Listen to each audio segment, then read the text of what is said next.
Welcome back to clean news Rajasthan. चलिए देखते हैं राजस्थान की 15 फटाफट बड़ी खबरों को।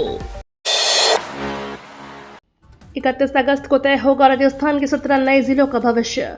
राजस्थान के 17 नए जिलों का भविष्य क्या होगा? 30 अगस्त को इस पर बड़ा ऐलान किया जा सकता है। सरकार ने इस संबंध में मंत्रिमंडलीय उप समिति का गठन किया है, जिसे पूर्व आईएएस ललित के पवार की अध्यक्षता में समीक्षा के लिए कमेटी का सहयोग भी मिला है। पूर्व आईएएस ललित के पवार की अध्यक्षता में बनी समीक्षा समिति की रिपोर्ट तैयार हो चुकी है, जिसे 30 अगस्त को सरकार को सौंप दिया जाएगा। 31 अगस्त को सरकार इस पर अंतिम निर्णय लेगी कि जिले में कितने को रखा जाएगा और कितनों को समाप्त किया जाएगा।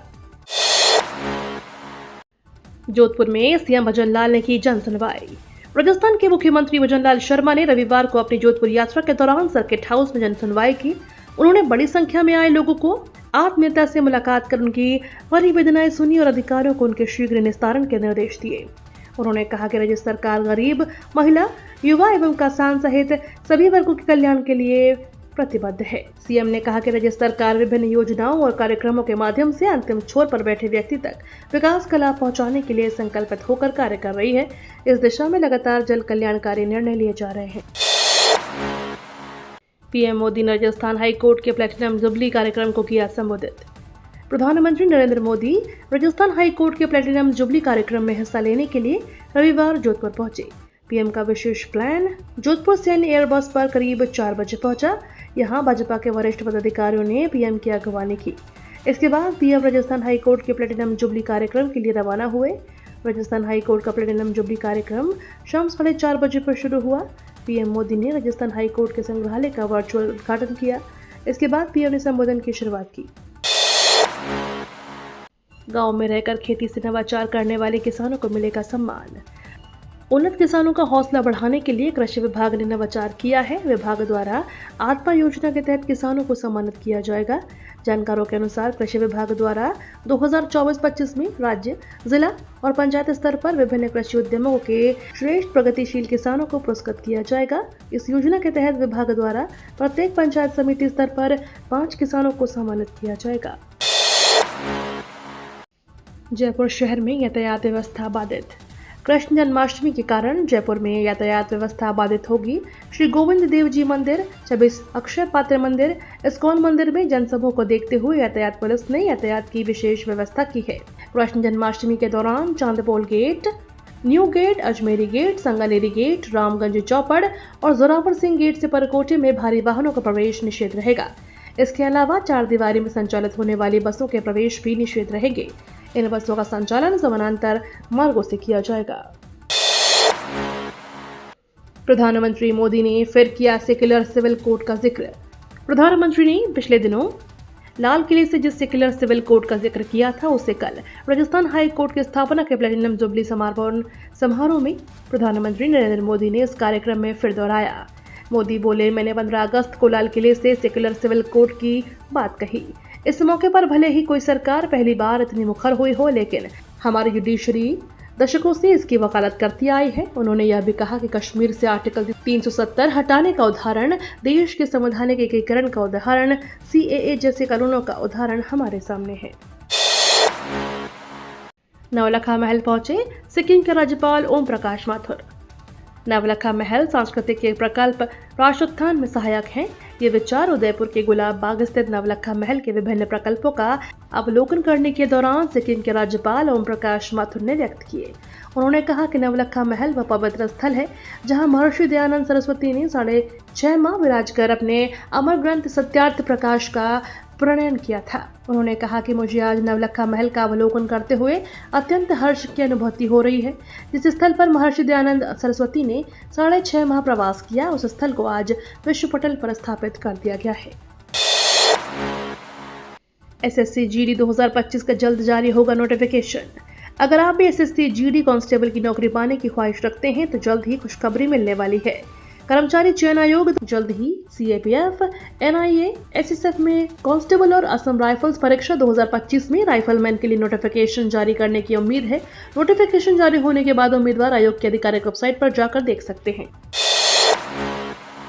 2,20,000 सैलरी की पानी है नौकरी तो एम्स में तुरंत करें आवेदन। अखिल भारतीय आयुर्विज्ञान संस्थान में नौकरी की चाहत रखने वाले उम्मीदवारों के लिए बढ़िया मौका है। इसके लिए एम्स रायबरेली ने फैकल्टी ग्रुप ए के पदों के लिए वैकेंसी निकाली है। जिन उम्मीदवारों के पास इन पदों से संबंधित योग्यता रखते हैं वे एम्स की आधिकारिक वेबसाइट पर जाकर अप्लाई कर सकते हैं। एम्स के इस भर्ती के लिए आवेदन प्रक्रिया शुरू हो चुकी है। बॉर्डर पर सुरक्षा में बड़ी चूक, पाक घुसपैठिया भारतीय सीमा में घुसा। भारत पाक पश्चिमी सीमा पर सुरक्षा में बड़ी चूक का मामला सामने आया। यहाँ शनिवार देर रात तारबंदी पार कर एक युवक भारत में घुस गया और सुरक्षा एजेंसियों को भनक तक नहीं लगी। इतना ही नहीं, तारबंदी पार करने के बाद ये युवक 11 किलोमीटर तक पैदल तय कर सेड़वा थाना क्षेत्र के झड़पा गांव तक पहुंच गया, जहां ग्रामीणों की मदद से पुलिस और बीएसएफ ने पकड़ लिया। बॉर्डर पर तारबंदी व अनवरत चौकसी होने के बावजूद भी एक माह में दूसरी वारदात होने पर सुरक्षा पर सवाल खड़े हो रहे हैं। वहीं रविवार को पीएम नरेंद्र मोदी जोधपुर दौरे पर थे। राजस्थान में मानसून का दौर जारी। प्रदेश में लगातार मानसून का दौर जारी है। मौसम विज्ञान केंद्र के निदेशक राधेश्याम शर्मा ने बताया कि लो प्रेशर एरिया कम दबाव का क्षेत्र मध्य प्रदेश और राजस्थान से लगती हुई सीमा पर बना हुआ है। पूर्वी राजस्थान के जिन जिलों में लो प्रेशर एरिया अभी भी बना हुआ है, जिस कारण पूर्वी राजस्थान के कई जिले जिनमें जयपुर, कोटा, उदयपुर संभाग के कई इलाके हैं, भारी से अति भारी बारिश दर्ज हुई है। कम दबाव का क्षेत्र अगले 48 घंटों के दौरान पश्चिमी दिशा की ओर बढ़ेगा।